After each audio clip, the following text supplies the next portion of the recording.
इस बुलेटिन के प्रायोजक हैं योगमणि इंस्टीट्यूट ऑफ नर्सिंग। नमस्कार, जबलपुर लाइव के इस बुलेटिन में आपका स्वागत है। मैं हूं आपके साथ आकाश सोनी और अब देखते हैं खबरें विस्तार से।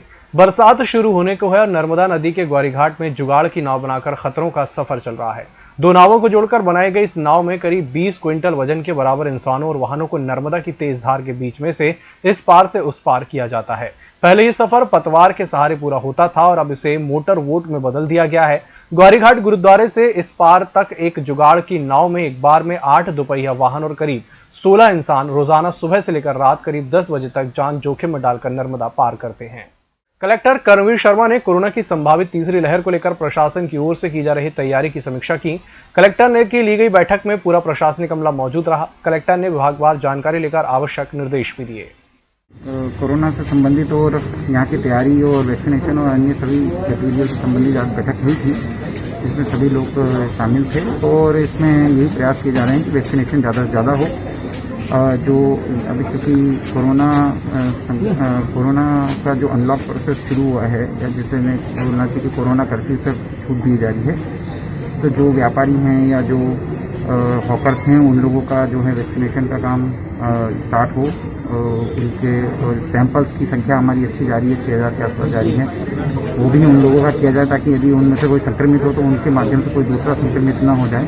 विक्टोरिया जो हॉस्पिटल है हमारे यहाँ पर ऑक्सीजन सप्लाई सिस्टम और मजबूत करने के लिए, बच्चों के वार्डों में और आईसीयू बढ़ाने के लिए इन संबंधी मुद्दों पर चर्चा हुई।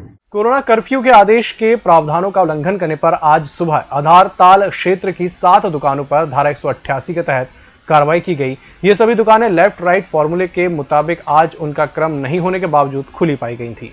इन दुकानों में पाठक जूस सेंटर, सान्या सौंदर्य प्रसाधन, डेली नीड्स, ओम कंस्ट्रक्शन ट्रेडर, साहू साड़ी, साहू किराना और सेजल बेंगल स्टोर शामिल हैं। कार्रवाई नायब आधारताल संदीप जायसवाल, थाना प्रभारी आधारताल शैलेश मिश्रा द्वारा की गई।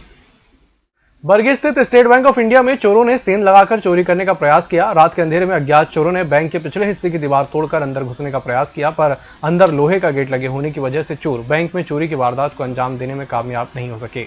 वहीं अज्ञात चोर रात में अंधेरे का फायदा उठाकर भागने में कामयाब हो गए, जिनकी पुलिस द्वारा सरगर्मी से तलाश की जा रही है। वहीं स्टेट बैंक ऑफ इंडिया में हुई सेंधमारी में बरगी पुलिस को कुछ महत्वपूर्ण सुराग हाथ लगे हैं, जिससे बरगी पुलिस जल्द ही चोरों को पकड़ने का दावा भी कर रही है। वहीं इस पूरे घटना में स्टेट बैंक ऑफ इंडिया की बड़ी लापरवाही भी सामने आ रही है। इसमें यहाँ एसबीआई में शंकर जी मंदिर नीचे एसबीआई बैंक है, जहाँ गार्ड के लिए हम लोग कई बार प्रयास कर चुके हैं और एटीएम में भी नहीं लगाया गया, कई बार लेटर भी किया है साल लेते हैं।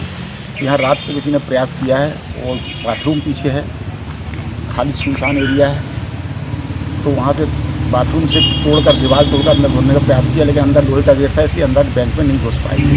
हमारे आरक्षक राहुल और संजू और सब इंस्पेक्टर चौधरी साहब हमारे गश्त पे थे, जिनको कुछ आवाज़ खट्टा सा लगा, उन्होंने जाके देखा तो उसमें से दो आदमी थे जो भाग गए हैं अंधेरे का फ़ायदा उठाकर।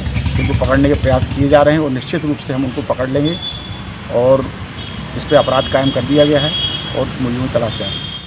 भरतीपुर निवासी शंकरलाल सोनकर 59 वर्ष को ओमती पुलिस ने कच्ची शराब के अवैध कारोबार में गिरफ्तार किया है। उसने घर में ही कच्ची शराब बनाने की फैक्ट्री खोल रखी थी। उसके कब्जे से 60 लीटर शराब निर्माण में उपयोगी तमाम सामग्री जब्त करते हुए 100 लीटर से ज्यादा वाहन नष्ट किए गए। भरतीपुर साई मंदिर के पास जो है एक व्यक्ति अपने घर से अवैध भट्टी लगा करके और शराब बनाकर बेच रहा था। सूचना मिली थी, उस पर रेड कार्रवाई की गई। उसके यहाँ से करीब 2 ड्रम भर के लाहन मिला, इसे वहाँ नष्ट किया गया और उसके पास से 60 लीटर कच्ची शराब मिली, जिसे जब्त की गई। उसके ऊपर अपराध पंजीबद्ध कर उसे जेल भेजा गया। Yogmani institute of nursing, Jamdar hospital, Jabalpur. Nursing के क्षेत्र में करियर बनाने का सुनहरा अवसर। प्रवेश प्रारंभ BSc nursing, post basic BSc nursing, GNM. पता 198/2 Raikwa, ward number 72, Arihant warehouse के पीछे, पाटन बाईपास चौक के पास, जबलपुर।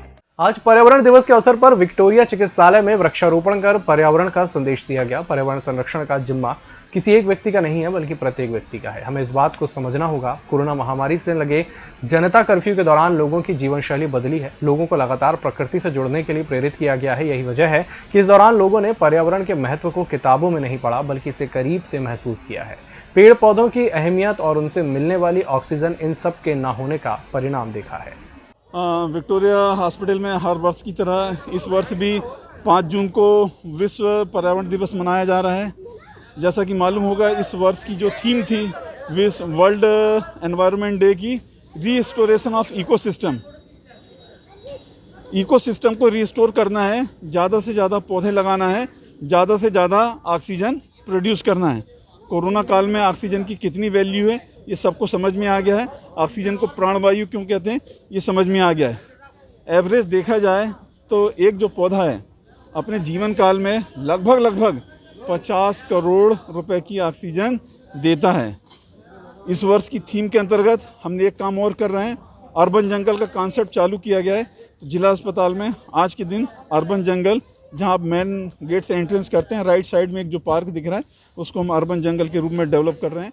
विश्व पर्यावरण के अवसर पर शहर के लोगों ने नर्मदा के घाटों में स्वच्छता अभियान चलाया। नर्मदा परिक्रमा पथ पर शहर की नारी शक्ति ने स्वच्छता अभियान चलाकर लोगों को पर्यावरण संरक्षण का संदेश दिया। कार्यक्रम का आयोजन मां नर्मदा वृद्ध आशालय के सहयोग से किया गया, जिसमें साध्वी शिरोमणि, साध्वी संपूर्णा, गीता शरद तिवारी, आराधना चौहान, गीता पांडे, लता गुप्ता, शिवानी पांडे, माया सिंह, शशि पांडे, संदीप श्रीवास्तव आदि का योगदान रहा। रीवा के छोटे से गांव से निकलकर देश से गद्दारी करने वाले जबलपुर ऑर्डिनेंस फैक्ट्री के रिटायर आर्मरर पुरुषोत्तम लाल रजक ने चंद पैसों के लालच में सेना के हथियारों को नक्सली और बदमाशों को बेच दिए। पत्नी बेटे सब शामिल थे, जो आज भी जेल में हैं। जब इनकी करतूत का खुलासा हुआ तो उसके पड़ोसी तक दंग रह गए। आरोपी ने हथियार बेचकर अकूत संपत्ति बनाई है। वह न पड़ोसियों से बातचीत करता था, न मिलता जुलता था। जबलपुर के अपने आलिशान बंगले को हथियार असेंबल करने की फैक्ट्री में बदल दिया था, जो अब बंद पड़ा है। कोरोना की दूसरी लहर के चलते पिछले सवा माह से बंद की गई जबलपुर जन शताब्दी एक्सप्रेस, भोपाल इटारसी, भोपाल वाया बीना, कटनी, मुड़वारा विंध्याचल एक्सप्रेस और हबीबगंज भोपाल हबीबगंज एक्सप्रेस को फिर से शुरू करने का निर्णय पश्चिम मध्य रेलवे प्रशासन ने लिया है। यह ट्रेन अगले 3 दिनों के अंदर प्रारंभ कर दी जाएगी। जबलपुर समेत कई जिलों में अब प्री मानसून इफेक्ट के साथ मौसम का मिजाज तेजी से बदल रहा है। शनिवार सुबह से शहर बादलों की चादर ओढ़े था और फिर दोपहर होते ही गरज चमक और तेज हवाओं के साथ हुई बारिश ने शहर को भिगो दिया। मानसून के इस प्री इफेक्ट ने गर्मी से कुछ राहत भी दे दी है। मौसम विभाग के मुताबिक ये मानसून का प्री इफेक्ट है। केरल में मानसून दस्तक दे चुका है और इसके प्रदेश में 12 से 15 दिन के अंदर पहुंचने की संभावना है। आज मौसम थोड़ा अच्छा, पानी गिर रहा है, सूरज के काफी दिन से दर्शन में बदल, इससे गर्मी से काफी राहत है। आज के जो धूप रही, पब्लिक इतना परेशान, जनता सभी अपन परेशान थे, उससे थोड़ी राहत दिख रहा है कि प्रभु की ऐसे अगर पानी गिरने लगे तो आदमी की गर्मी से राहत मिले। इस बुलेटिन में फिलहाल इतना ही। इसी के साथ मुझे दीजिए इजाजत। नमस्कार।